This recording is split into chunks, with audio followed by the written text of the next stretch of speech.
Bear Down Bears fans, the Chicago Bears have their wide receivers coach in place. What is he going to provide to this wide receiver room? And which free agents from the Buffalo Bills can come over to Chicago and help the Bears continue to get better with Eric Washington? We'll talk about all that more on today's episode of the Windy City Breeze Sports Talk Daily. Let's go.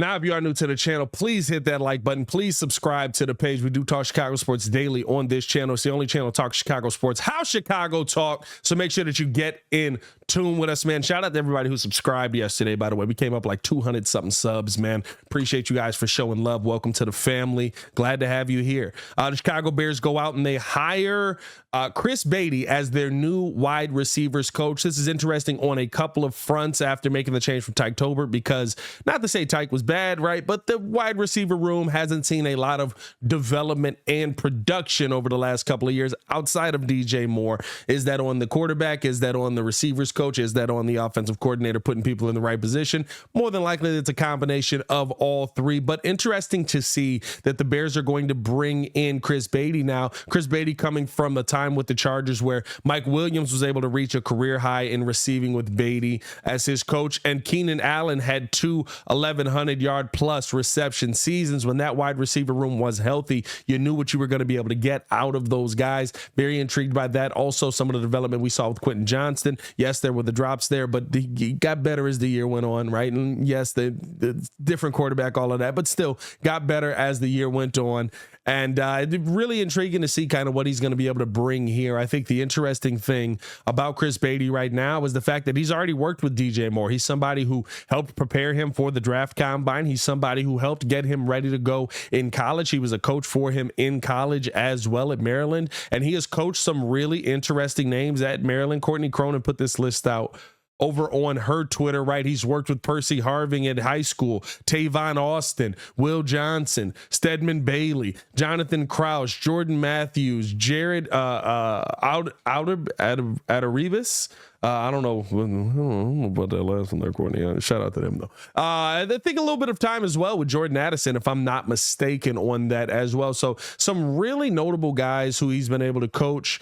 And I'm intrigued by what he's going to be able to do with the Chicago Bears team. Again, another piece that speaks to the development aspect of the Chicago Bears. Remember, you look at last season, right? Tyler Scott was a big part of this offense going through the year, and just wasn't that good, right? Just wasn't, you know what I mean? Like, yes, he was very good at getting off the line, very good at finding himself open, not very good at catching the football. Need that development at that position. Is Velus Jones still a name that's possibly going to be on this list heading throughout the season, right? If that is the case, what are you going to be able to get out of him? I think that this is a really good hire, because outside of just the one wide receiver, you've got two young ones, one wide receiver in DJ Moore that you know he's going to, you could have brought in me and DJ Moore would have been good, right? He's going to be fine.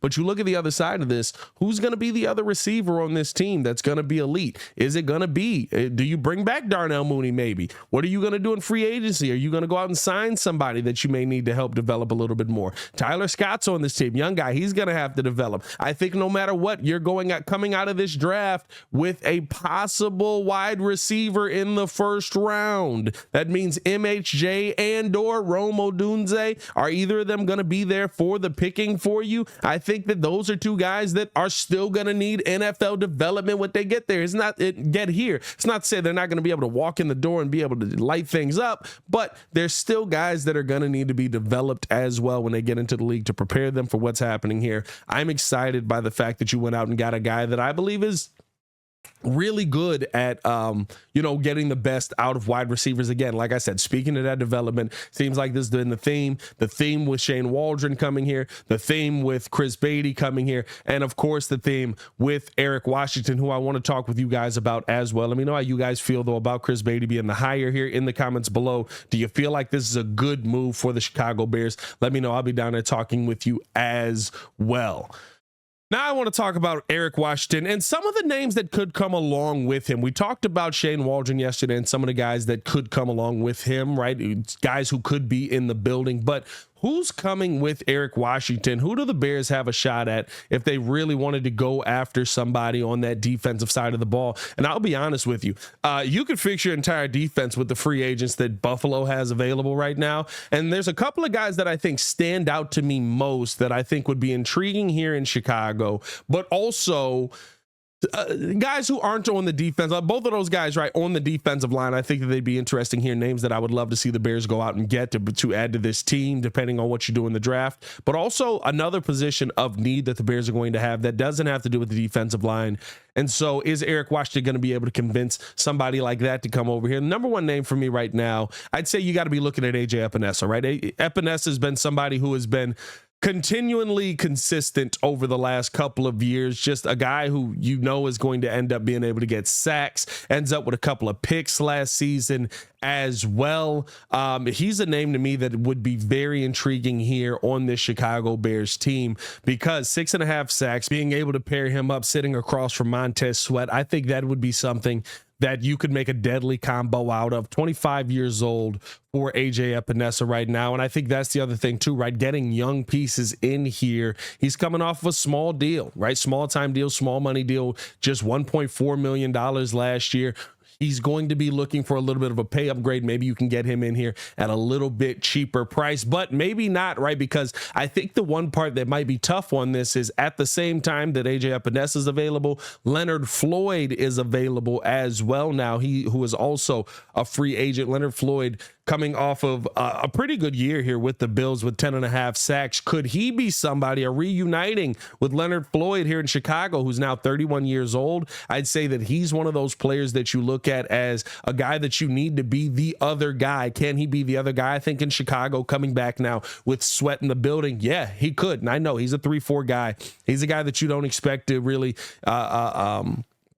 more of an outside linebacker, but still rushing the passer most of the time. Listen, throw your hand in the dirt, get down there, get downhill, and look to attack. I think Leonard Floyd would be a very interesting name to bring off of the other side of Montez Sweat as well. At 31 years old, yeah, maybe a little bit older than you want, but maybe you can get him at a little bit cheaper deal than you think about. Now, new regime in place. Maybe some of those hard feelings that he had for Chicago don't exist anymore, hopefully. But Leonard Floyd, to me, coming back to Chicago and being able to make an impact here, I think that'd be a name to me as well that I'd love to see come over and continue to work with Eric Washington. Eric Washington has been a guy who's got the most out of his defensive line. You look at, like I just said, AJ Epinesa, 6.5 sacks, Leonard Floyd, 10.5 sacks. He was able to dominate this year. How much more can he dominate on that defensive line with Sweat standing across from him? Still need to get that 3 technique in place, but maybe you feel like, again, or Javon Dexter, but adding Leonard or Javon Dexter is able to make more of an impact coming into next year, or you go out and you sign a guy, maybe Chris Jones. I'm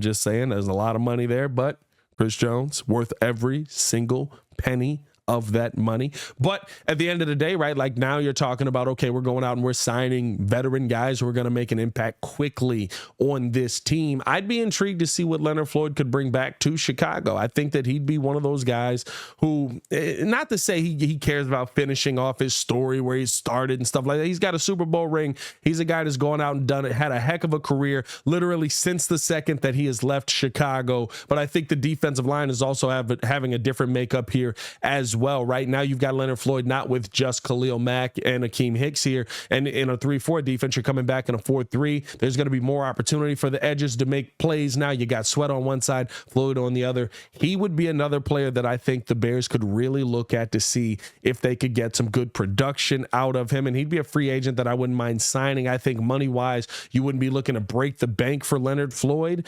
and I feel like the Bills might be more intrigued by keeping Epinesa, who's 6.5 sacks this season and a very intelligent player, than maybe bringing back Leonard Floyd, who seemed like he was a one-year mercenary, seemed like it was okay, you did it with the Rams, now prove that you can do it again. Almost I guess almost like a Yannick Ngakoue type of player at this point, right? And maybe he comes back to the Bears and we can get something done for him for a little bit longer term. I'd love to get him in here a couple of years on a deal and let him finish out his time here. I mean, he's 31 years old. He's still got a lot of good football left in him, and I think he could make a real impact in keeping him with the same defensive line coach. You know, he would come over here and be able to just basically say, I know the system. I know where I need to be. What do you need me to do? Let me know how you guys feel about those two guys. Those are the two defensive linemen that I really looked at that I thought the Bears could bring over and get a lot of impact out of from the Bills. Let me know some guys that you feel like you would want to see who've worked with Eric Washington from the Bills as well. Now, as the third guy who did not work with Eric Washington per se, but of course was a part of that defense, Eric Washington, assistant head coach on that team, so he was over a lot of things. So still a relationship built up there.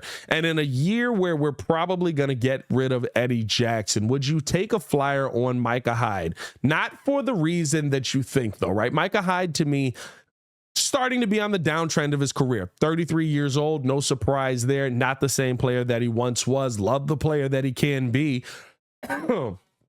But I don't feel like, right, there's going to be this...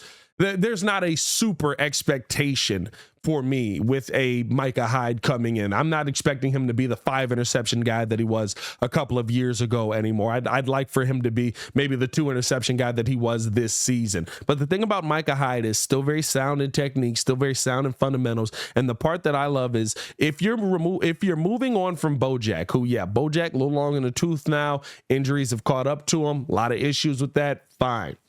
You want to bring in somebody who still has that veteran experience, that veteran voice in the room, because Jaquan Brisker said, I just feel more comfortable when Bojack's out there about the assignment getting done. Yes, you're probably going to end up drafting somebody who is a free safety this year. You're probably going to end up going out and addressing that in the draft, because we know that there hasn't been many drafts where Ryan Poles hasn't addressed that DB position. But to me, the intrigue for Micah Hyde is more so coming in, being that guy that can stand in there and say, you know what, listen, this is what you need to do. This is what you need to do. I'm going to teach you everything you need to do. A little more durability this year as well. 54 tackles on the season, 37 solo tackles, 2 interceptions, played in 13 of 14 games, played a good amount of time this season, 73% of snaps. Maybe that 73% goes down a little bit with a young guy coming in, but still being able to, okay, I'm still going to be able to, here's the voice, here's the leadership that you need. Everything that we lose if we let go of Bojack, because I know people think about Bojack kind of just in the number and the skill set going away. True. Listen, he's not the same player. He's not good in coverage at all. And he's getting older and the injuries are catching up to him. Fine. But you're going to lose a guy who in this locker room is the leader of this DB room. Yeah, maybe that does end up becoming Jalen Johnson, but you want to have a couple of guys that you can go to on that team. And I think Micah Hyde would be a very interesting one for the Bears to look to throw a little bit of money at free agents wise. So I'm intrigued by that in totality. I think that those are two things that you have to look at with the Bears and say, these are guys that you can come in and have veteran experience while still having the young guys in place that are going to make an impact. What does Leonard Floyd do for Zach Pickens and Javon Dexter? Very similar to Montez Sweat. What would Micah Hyde do for that DB room that still has Tyreek Stevenson growing into the player he's going to be? Terrell Smith. We know we've got young DBs that are going to be coming in. There's a lot of development that can still happen here. And so I'm intrigued to see what the Bears are going to do in totality with all of that. But I do want to know how you guys feel, man. What free agents would you like to see come over for the Chicago Bears? Let me know in the comments below. I'll be down there talking with you as well. Good to see that we got our wide receivers coach in place. Got to get our running backs coach. That's the next position of need. As always, it's your boy Pat the Designer back at it again to continue watching our Chicago Bears content. Click the links on the screen. Check the links in the description below. Y'all stay safe out there, Chicago. One love. Bear down. We'll be back at 5 or 6. We got to figure out timing on that. You'll know well before. For today's daily show, y'all stay safe out there, Chicago. Peace.